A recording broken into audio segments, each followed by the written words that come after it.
abroad. I'm a Canadian, regulated Canadian immigration consultant and founder director of CIP Study Abroad. I have an important update for you, which I'd like to share you.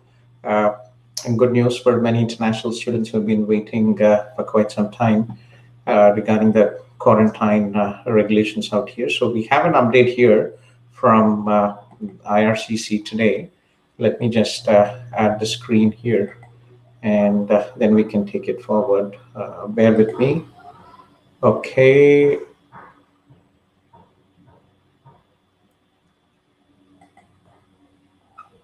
So this is the update from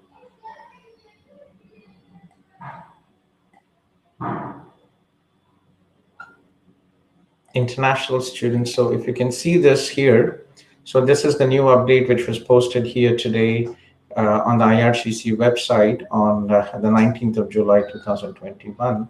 So a very important update. We've been waiting for this update for quite some time. But I've just been through it a couple of times, but again, I'm still, to be honest, I'm confused with the wording, but I just want to make sure that we all understand. So here the background are international students and travel to Canada. So update background of the changes the government of Canada announced today apply to all of IRCC clients. Okay, so all IRCC clients, as the fall semester is approaching, we would like to remind international students of what they will need to do to return or come to Canada for their studies. So the government of Canada recognizes the tremendous social, cultural, and economic benefits that international students bring to Canada and acknowledge that there are benefits for students who choose to study in Canada beyond earning a degree or a diploma. So that is why throughout the pandemic, the government of Canada has come up with a variety of temporary changes to support international students by studying online or from abroad.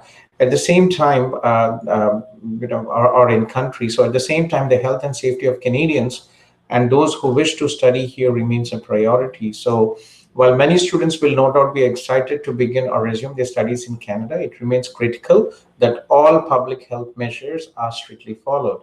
So here is the guide on what students who are traveling to Canada need to do. So who may enter Canada to study? To able to enter Canada as a student, you need to have a valid study permit, letter of introduction, that shows that you have been approved study permit. This is the basic requirement. And you should be attending a designated learning institution with a COVID readiness plan approved by the province or the territory, right? It is also important to check if restrictions are in place for the country that may affect your ability to travel. For example, the government of Canada has suspended flights from India until August 21, 2021. So we'll just go through this again later on. But unfortunately for international students from India, direct flights are suspended until August 21, 2021. But again, good news below, there are other options, through indirect flights here. Many students are actually traveling. So again, getting back, you must have a quarantine plan again. So you must have a quarantine plan. Designated learning institutions COVID-19 readiness plan aim to protect the health and safety of all students and the surrounding community. The plans indicate how the institution will manage the quarantine period for international students, including arrangements for transportation to the student's quarantine location, for access to the food and medication required. So again, guys, you must have a quarantine plan. An international student must have a 14-day quarantine plan in case it is determined at the border that they do not meet all the conditions required to be exempt from the quarantine. So in case, right, you do not meet the exemptions for the quarantine, you need to provide the border officer quarantine plan. This is still the case even if they believe that you meet the criteria of being fully considered vaccinated travelers. Okay, so as we know that there is a criteria. If you are a fully vaccinated traveler, there are exemptions. So students should be in contact with the designated learning institutions for assistance in developing the quarantine plans in advance of their arrival in Canada. So information about the quarantine plan must be submitted in ArriveCan prior to the travel to Canada. So who is considered a fully vaccinated traveler? A fully vaccinated traveler may qualify for exemptions from some of the quarantine or testing requirements. So again, this update is regarding some of the exemptions of the quarantine, exemptions for the quarantine and the testing requirements. To be considered fully vaccinated, travelers who will need to have received a full series of COVID-19 vaccine or a combination of vaccines accepted by the government of Canada at least 14 days prior to entering Canada. Currently, those vaccines are manufactured by Pfizer, BioNTech, Moderna, AstraZeneca, Covishield, and Johnson and Johnson. So if you have received a different vaccine at this time, you are not considered fully vaccinated.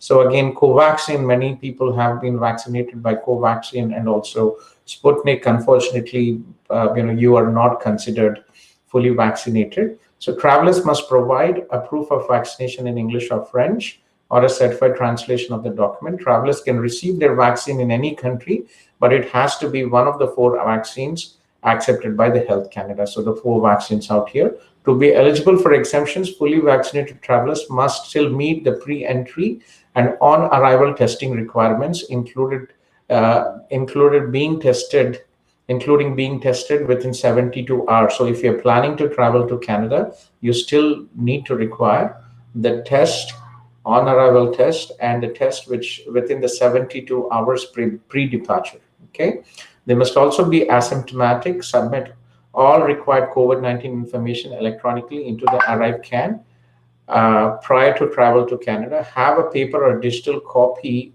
of their proof of vaccination, and also a suitable quarantine plan. So what are the important upcoming changes to the public health measures? As of August 9, new measures will be put in place for travelers to Canada, including international students. This includes eliminating the 3-night government authorized hotel stay requirement for all travelers arriving after 2:01 a.m. on the August 9, 2021. So this is what I would like to understand, confirmation. What I understand from the statement here is that finally, the 3-night government authorized hotel stay requirement for all travelers arriving after 12:01 a.m. midnight on August 9th, all travelers, this requirement is eliminated. Okay, so eliminating a 3-night government authorized hotel stay requirement. So this is eliminated until at the time non-vaccinated travelers flying to Canada must complete their 3 nights. So if you are non-vaccinated and if you're flying before the 9th of August, you still have to go for the 3-night government authorized hotel stay. Okay, implementing a surveillance random testing regime for fully vaccinated travelers who qualify for entry to Canada at select airports and land border crossings across Canada. Unvaccinated travelers will continue to be subject to mandatory on arrival and test day 8 testing. So again, if you are not vaccinated, you'll still have to give the test on arrival and also on the day 8.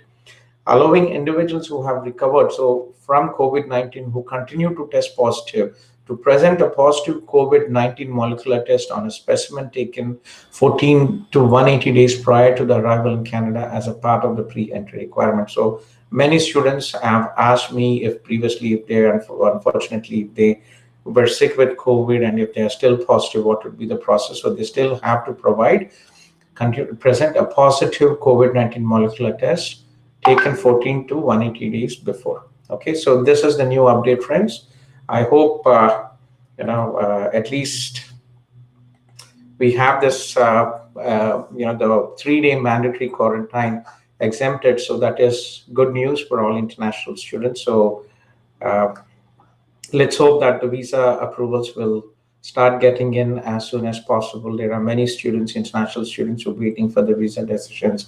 There are many spouse open work permit holders, who have applied for the visas and waiting, and also many international,